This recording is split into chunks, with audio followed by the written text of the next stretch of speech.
And yeah, talking about the World Cup, looking forward to the World Cup happening in Qatar. A lot of things have been said, and should I say bombshell actually? Because bombshell. This is a bigger bombshell than the Ronaldo. And the Ronaldo story, because the FIFA Uncovered documentary that released on Netflix has been such a revelation. It's really FIFA Uncovered. It has removed. I mean, we heard all these stories before. And we heard saw all of these things. We heard the press conference. We knew when they threw the money at Sepp Blatter at that press conference that time. Yeah, but what we saw was FIFA is basically run like a corrupt government. I won't say the name of that particular government, but it's basically run like that government. They're taking bribes left, right, and center. Yeah. People are getting money to build football pitches in rural areas and not building them. The offices are supposed to be in places that chickens are just walking around.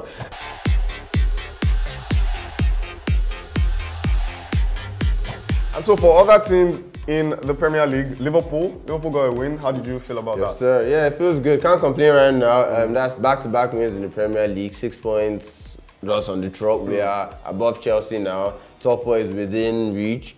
FSG is still up for sale. My Darwin Núñez dividends are starting to pay off. I mean, he's in my FPL, 13 points. So yeah, can't complain. We're going to the World Cup now. Hope a lot of our players are resting, which is great. Salah isn't going to the World Cup. Thiago isn't going to the World Cup. A couple of defenders are. Hopefully, the players that go to the World Cup come back fit and definitely a very, very big one.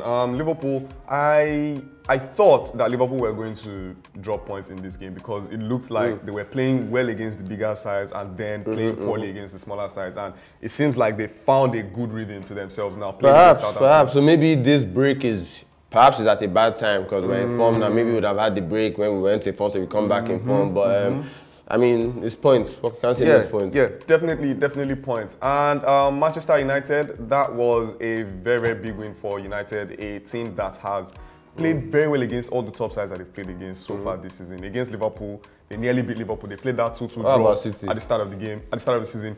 Against Manchester City, they lost 2-1, but they did have a good game. Manchester City went one man. So I thought you were talking about United playing well against the big teams. You're talking about Fulham. Oh yeah, Fulham. Definitely. I think they were unfortunate to not have their best player. I feel like if they could go again, they would have liked to have Mitrovic playing. But they put up a decent account for themselves. I have to say that. Yeah, and definitely this is the kind of attitude that you expect to see from a big side like Manchester United. And you know, it went down to the wire. 93rd minute goal from a substitute, someone that didn't start the game. And yeah, big 3 points. Hats off to the boy, Garnacho. 18 years old and doing that, like the world deserves that. Yeah, definitely. And that would, lead us into a wonderful segue into the FPL.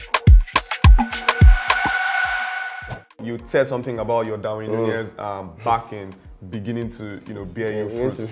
For me, it was massive. I had a major loss over the weekend with. I had 24 points on my bench. I had 24 points on my bench. Well. Ward, goalkeeping position, he kept a clean sheet. He had 6 saves in the game, 11 points. Wow. Ivan Toney with 2 goals, on your bench, 13 points. So 24 good points on the bench, and that was painful. That was very hurtful for me. So I had a good week. I didn't captain Haaland, but I captain Salah. So I guess both captains blanked. Yeah. Luckily for me, I had Darwin Núñez, like I said, and I had Phil Foden who scored. But where I dulled, and I've been dulling for like 3 weeks straight now, is Rodrigo. I've just been on my bench for like 3 weeks straight. So, now 13 points, they're just there chilling on my bench. I could have had like 80 points this week. Talking about Rodrigo, that was the player that was one of the players that actually helped, I don't know why I keep leaving him out, but I guess it's hard. Yeah, I don't know. Yeah, definitely. So I would say, moving forward, if you're looking at FPL, interestingly, Leicester City that we thought Brendan Rodgers was going to be sacked, they're keeping clean sheets, their defense is on point. I have Castagni, he's bagged me 6 points, like, good 6 points, and then Ward too as well with... and then Maddison has been reaping rewards the past few weeks. Leicester might be one team to look at if you're looking at teams to back going after the World Cup, with Maddison also going to the World Cup. He had an injury scare. Yeah, that was quite scary, but but he's back. I think these players they will lie, they'll say they're fit, like anything. You get anything to go to the World Cup. Like, you're not missing that for anything. That's something. So yes, now we're going to talk about the moments of the weekend. What was that big moment of the weekend for you over the past, past weekend?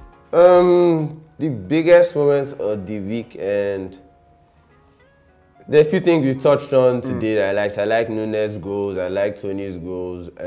But I think the biggest moment, it might be that Cristiano Ronaldo interview. I think when it all comes down to that was explosive. Right. As in Piers Morgan said, Ronaldo had to release quotes from Ronaldo's most explosive interview ever. And it really was his most explosive interview ever.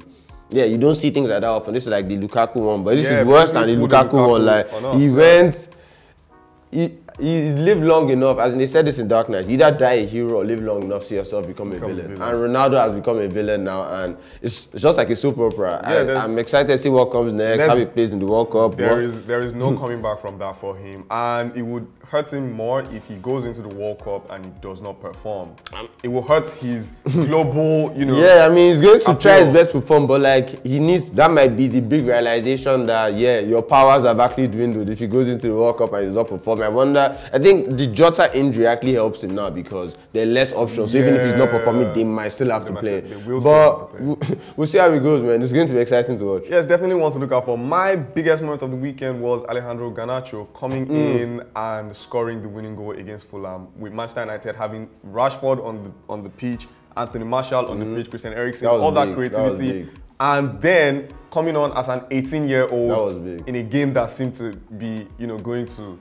Yeah, and what I've noticed about him, the guy, he's blistering quick. Like, he had no right to get on the end of that ball. And to finish it so composed. Like, the pass wasn't great. The pass wasn't great. Like, the pass was bad, just so fast. He still met up with the pass. And then to finish it so well composed, like, it speaks volumes. Yeah, definitely big one. Very, very big moment of the weekend for me, that one. And of course, as a Manchester United fan, I was losing hope. I was liking that we would have been 2 points behind you going into next game week. Like, it was looking very interesting to that goal. Yeah, definitely. And yeah, Alejandro Garnacho, onwards and upwards from here moving forward. I just hope he does not allow youthful exuberance, man. Somebody said on Twitter, where do Manchester United continue finding these cracked youngsters? He said he thought they were done with Manchester United when we lost. The academy has produced quite a few But we didn't actually. We bought Garnacho actually. Fair, but how long ago did you buy him? Like, I think 2 seasons ago. He played last season in the, they'll still take credit for that. No? Yeah, they coached him.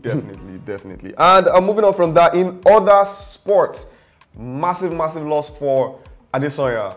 He lost against Pereira, the only fighter to have knocked him out ever. He knocked him out, and he's come and taken the belt off. Yeah, that's sad day. Izzy losing his belt. Jerry is crying behind the camera. That's his boy. But I mean, hats off to him for a very impressive title reign. He was an active champion. He fought all the challengers. He's one of the greatest. He's one of the greatest UFC fighters of all time. Probably maybe the greatest Nigerian UFC fighter of all time. I think. Yeah, it's so impressive the way he fights, and hopefully he gets a rematch soon enough because, I think he can. Yeah, definitely. He should just hustle that rematch expeditiously, and I feel like he could have won that game. He won, in my books, he won the first round, he won the third round, and he won the fourth round. But the second round was a draw, and then he actually didn't get knocked out. The referee had to come in and my boy was down bad. The referee didn't separate it, his boys have separated it. That's concussion. It was that bad. But of course, we'd definitely like to see a rematch between him and Pereira, and I think if a rematch does happen, he will. Yeah, he can get his leg back. He will get back. And yeah, talking about the World Cup, looking forward to the World Cup happening in Qatar. A lot of things have been said, and should I say bombshell actually? Because bombshell. This is a bigger bombshell than the Ronaldo. And the Ronaldo story, because the FIFA Uncovered documentary that released on Netflix has been such a revelation. It's really FIFA Uncovered. It has removed. I mean, we heard all these stories before. And we saw all of these things. We heard the press conference. We knew when they threw the money at Sepp Blatter at that press conference that time. Yeah, but what we saw was FIFA is basically run like a corrupt government. I won't say the name of that particular government, but it's basically run like that government. They're taking bribes left, right, and center. People are getting money to build football pitches in rural areas and not building them. The offices supposed to be in places that chickens are just walking around. And these are tens of millions of dollars. Football is as dirty as any industry that wealthy isn't. It's just unfortunate because this is FIFA that everybody expects to be bipartisan, to uphold standards, blah blah blah. But they have their hands meddled in politics. They have their hands meddled in government. After watching that documentary, I can't even say their hands are meddled in it. They are the corruption. They are the corruption. Like they did fall into corruption. It almost looks like. And when you watch the documentaries, like from the early stages, like the plan was corruption. Like people just knew that football is a product that we can sell to literally the whole world. And then when you all have to watch the documentary. Yeah, definitely go watch the documentary FIFA Uncovered on Netflix, and it's definitely something we can have conversations about. Put your thoughts in the comment section below. Especially in the lead up to this World Cup, because there's a lot about how Qatar get the World Cup and all that. So it's essential viewing. We'll say that. Another interesting thing is the fact that as much as that documentary Uncovered, Sepp Blatter was not and still has not been charged. And it is clear why he has not been charged by watching that documentary. Like, the politicians that they are in bed with, like, they can't charge them. The favors that FIFA is running, like, presidents, prime ministers are literally twerking for FIFA just to get a World Cup. And Sepp Blatter makes that decision. The amount of... It's so lucrative that he's one of the most powerful men in the world that he will never go to jail. Because if you start speaking the secrets, you don't know which government gave him what then. So they're not going to leave him alone. Man. True, definitely. That's something you should actually look at, watch if you are a football fan. Any football fan at all, you definitely should look at the FIFA documentary, FIFA Uncovered on Netflix. And let us know what you think in the comment sections below. Yes, it definitely is an episode. We'll see you guys in the next one. Thanks for rocking with us. See you Friday.